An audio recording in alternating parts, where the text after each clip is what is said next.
Men of Reddit, what's a thing that can be scary about being a man?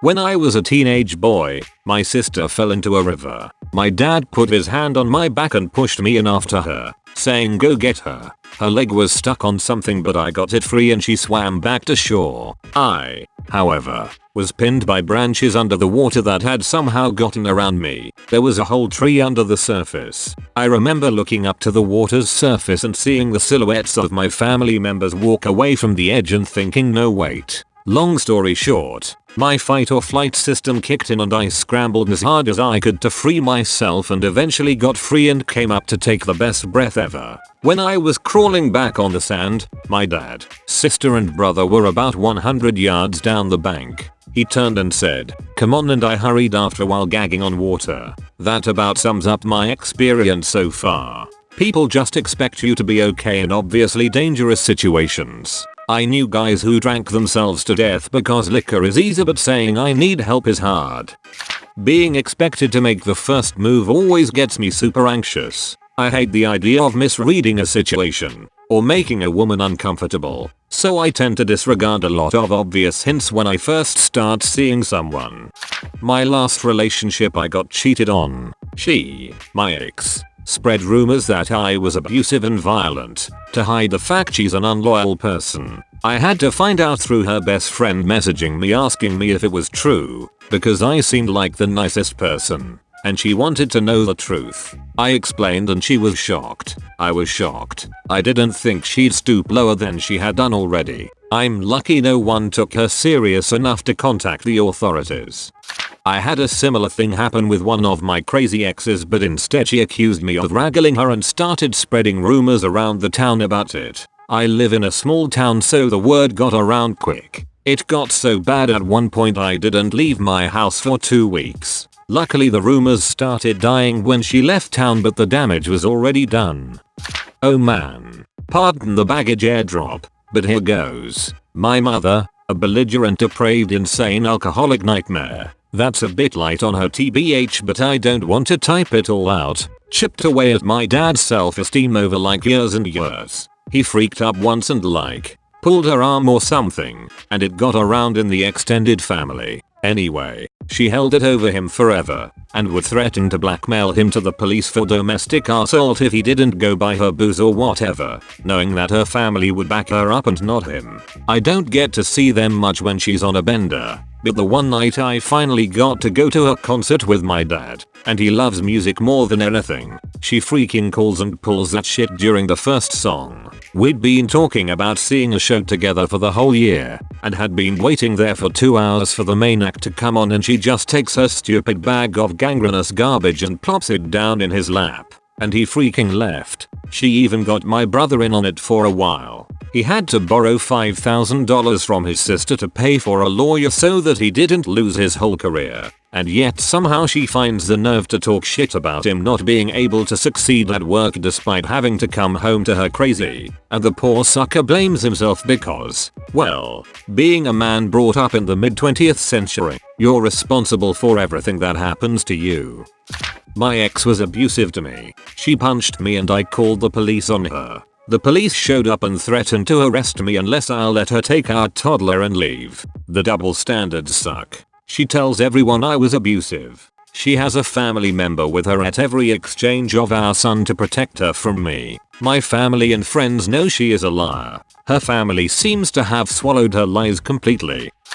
Shoot man. Too many times. My GF in my early 20s broke up with me after I walked in on her sleeping with some other dude bare ass naked. She told me that she made a mistake later and that we should work out our issues and be together again. Young and dumb, I agreed. Next thing I know we still aren't living together, but I'm spending virtually every weekend with her at what used to be our apartment. One Friday night I get there earlier than her. Nothing new, I had a key and Fridays were always her late days for work. Around 7ish she comes and tells me she's going to go get the dog from her mom's. Again, nothing new. During the week depending on her schedule she dropped the pup off at her mom's 30 minutes away. Kissed her goodbye, told her I'd see her soon. 2 hours go by. No big deal. 3 hours go by.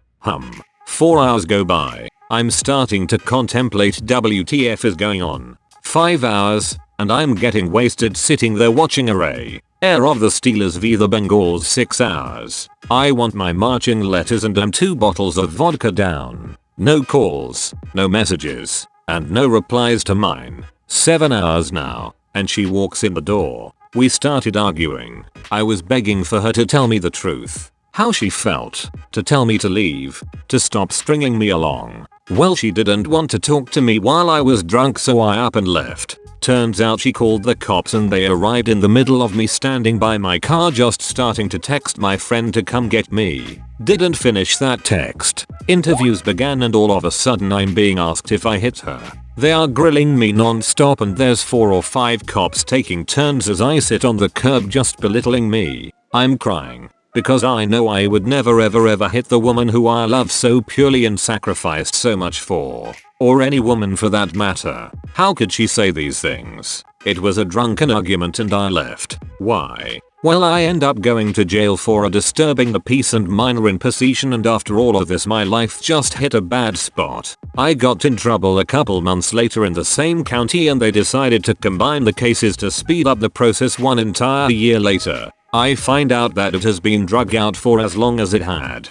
Because the state was trying to press domestic violence charges against me, but couldn't find her. Luckily those were dropped. But I know that what that woman did was only the beginning of my anxiety and depression issues. PS, she didn't even bring the dog back. TL. DR. Had a GF when I was younger I caught cheating. We broke up. She decided it was a mistake and wanted to make us work. It worked for a little bit. But then one night she had to go to her mom's after work and didn't come back. Text or call for 7 hours. I was drunk and we argued. I was leaving and she called the cops and told them I struck her. I am pretty young, but somehow, this shoot still happens. I was playing with my sisters at the park, and we were playing tag. At one point, this middle-aged lady comes up to my sisters and asks if they know me, and how they know me and whatever. I come up to her and say, "Those are my sisters," and she just gives me the stink eye, ignores me, and turns back to my sisters and keeps interrogating them. It was only after my mom came to see what was going on that the lady left. BTW, I'm in middle school and have been mistaken for being 11 years old, so I don't know what that lady thought I was doing. I was 30, walking to pick up a zip car in Chicago. It was parked in a school parking lot. Some mother comes up to me and starts interrogating me, asking why I am on the property, and before I even answer she accuses me of being a child predator. I called Zipcar and told them maybe it's best they don't lease spaces from public schools. The fact we are seen as potential predators scares me. I never want to have to defend myself from such insane accusations. But being a male, alone, can sometimes be sketchy. Had my wife been with me I'm sure I'd get 0 questions. Hell, I could have been the father of a student picking them up. But the instant he's a threat mentality hit me that day. Before that I'd gone 30 years with no issues, and suddenly one day I'm made to defend the fact I'm not trying to abduct a child just because I walked into a parking lot at 3 PM on a weekday.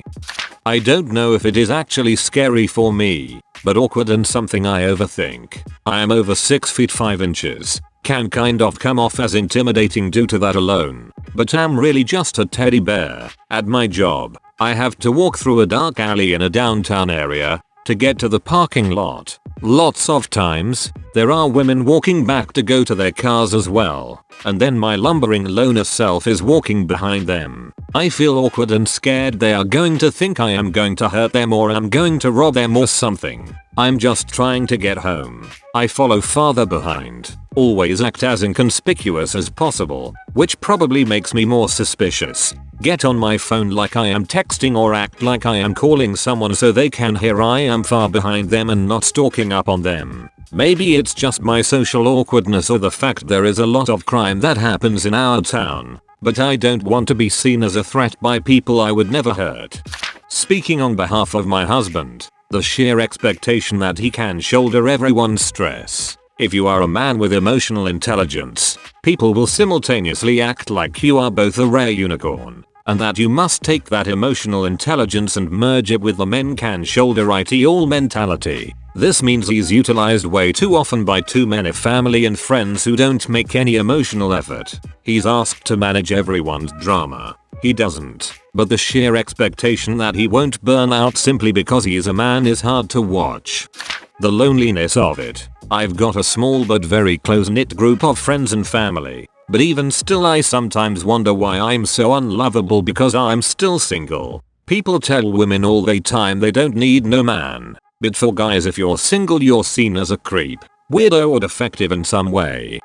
I'm a 6 feet 1 inches male. I got out of a relationship 4-5 years ago with a 5 feet 3 inches very small woman. She was diagnosed with borderline personality disorder. She would call and verbally abuse me, scream at me and demand attention, and if I didn't acquiesce to whatever she was demanding, or even tried to end the call, she would threaten to kill herself. I still remember feeling utterly trapped, listening to abuse but not feeling like I had any choice because I would cause this person to commit suicide if I stopped. I broke it off, but to try to prevent that from triggering her suicide said I'd stay friends. She would send me hundreds of texts in a single day demanding that I get back together, threatening suicide unless I agreed to go on a real date or whatever. After 6 months of this, feeling terrorized and traumatized, I emailed her, told her I was so genuinely sorry I couldn't help in the way she needed, but I needed to stop for my own mental health, and hoped she found happiness.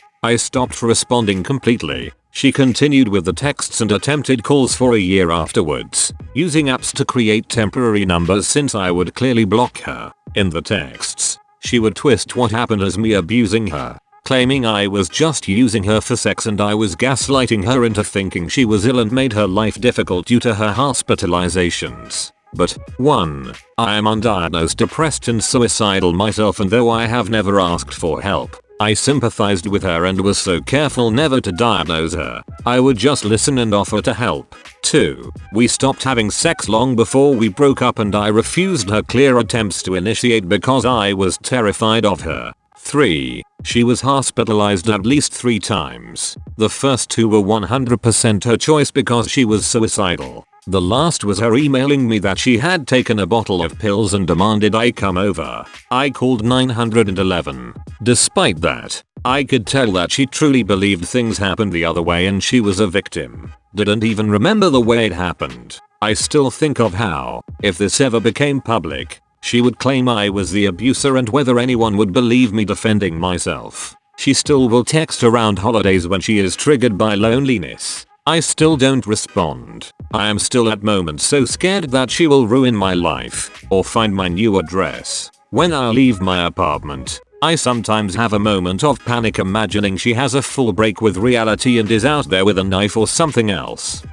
You're pretty much on your own. Less of your problems are taken seriously. You're seen as weak if you can't sort them out. You're expected to throw yourself in harm's way at a moment's notice. The courts look at you less favorably. So does a large portion of society. You're seen as a potential rapist and child molester. I love kids, but God forbid I smile at one in public. You're the one who has to be able to sort everything out, even if you sometimes feel like just curling up in a ball and crying. You could be the most depressed person on the planet and no one would give a shoot. It's something I've been thinking about recently and it's making me even more depressed.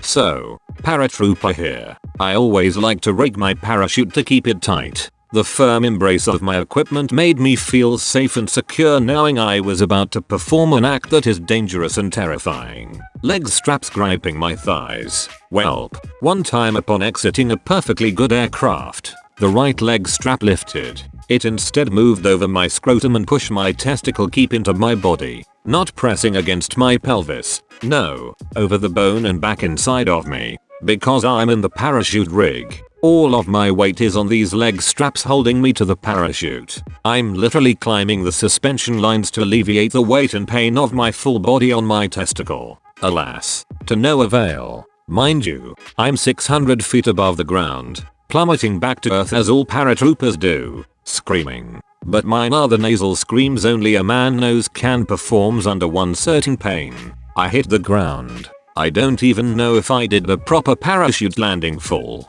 I retch, then gingerly push my testicle out of my body. That was the beginning of a week-long field problem. Lesson learned. Parachute is loose and comfy. Reserve is tight and secure.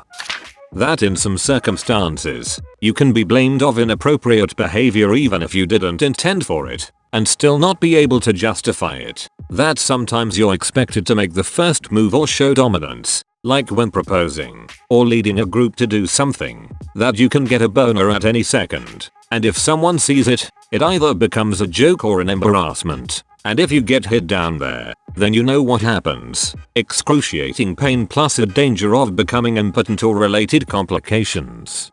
I'm in college, so I often go to the library cafeteria late at night. It is the most uncomfortable thing to walk back home to my dorm room that a girl in front of me is also walking to. I have to force myself to stop walking or really slow down because I never want the girl to feel uncomfortable. I'd imagine it's a lot more uncomfortable for the girl in front of me, but I am truly terrified of being seen as creepy or as a stalker. There were several field studies done on this using actors. I can't remember the exact details, but you should be able to find plenty of examples. Scenario 1. A man and woman, both actors. Woman is in line at a department store or something. The man comes up, grabs her ass, and tries to get her to have sex. The woman's script is to basically say I don't want to have sex right now while the male continues trying. People get in between them. The man is always close to getting beat up. Scenario 2. A man and woman. Man in line. Woman comes up, grabs his ass, and starts trying to get him to freak. The man's script is the same. I don't want to have sex right now. Bystanders encourage the woman and tell the man things like come on, do it, etc. Both cases are sexual assault harassment. In the case of the male being the victim, the bystanders encouraged the assault harassment instead of trying to stop it, even when the male was vocal about not wanting it. The lack of feeling. I can't remember the last time I was excited about anything. That fluttering that you feel in your chest as well as your mind. I miss the Parsian of childhood. I miss thinking that something, anything mattered. Or, if it does matter, that I can do anything about it. I miss being able to connect with others and feel that shared sense of wonder, and excitement, and life. I miss connecting with anything in any meaningful way. I miss being alive. When your date picks a fight with some random guy in a bar and expects you to defend her trifling ass. Happened to me. I walked up to the guy and calmly explained that I was just on a date. That I no longer care about her, considering the situation she just put me in, and told him I'm out of there. He laughed, we bro-fived and I left. I have no idea what happened to her. I hate when girls do this. I had a reputation for being a good fighter in high school and college, and apparently this attracted a couple girls who loved the idea their boyfriend could kick people's ass. I didn't realize this till one of my GFs tried to start a fight with a Latino gang member and seemed quite excited to watch me kick his ass. I sized up the situation and realized pretty quickly that there was a very good chance this guy had a weapon or at least several friends that would be happy to help him kick the shit out of me. So I had to apologize and kind of grovel and allow this guy to cuss me out in front of everyone and embarrass me badly. I still think it was the right choice. I had no desire to get stabbed or shot for some dumb girl who started a fight over literally nothing. After I got humiliated, the girl had basically no interest in me anymore. That's when I realized that having a reputation of being a good fighter is not so cool after all. And I started changing who I wanted to be.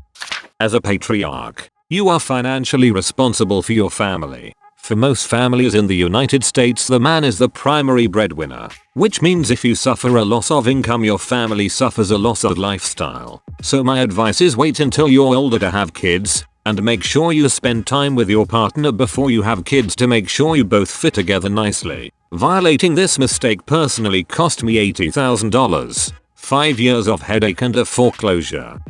Being seen as a child predator simply for being a man near children. Whenever I see a child that might be lost, I need to remind myself not to help no matter how much I want to, because strange man approaching child looks bad to too many people. One day, While shopping with my wife, I noticed a small child without her mother who seemed upset. Ignoring my usual restraint, I approached her to see if she was alright. All of a sudden, her mother emerged from behind a corner, called her over, and gave me a nasty look. I guarantee that had my wife been the one approaching this little girl, she would have been seen as caring and motherly, not evil person who wants to snatch a small child for perverted reasons.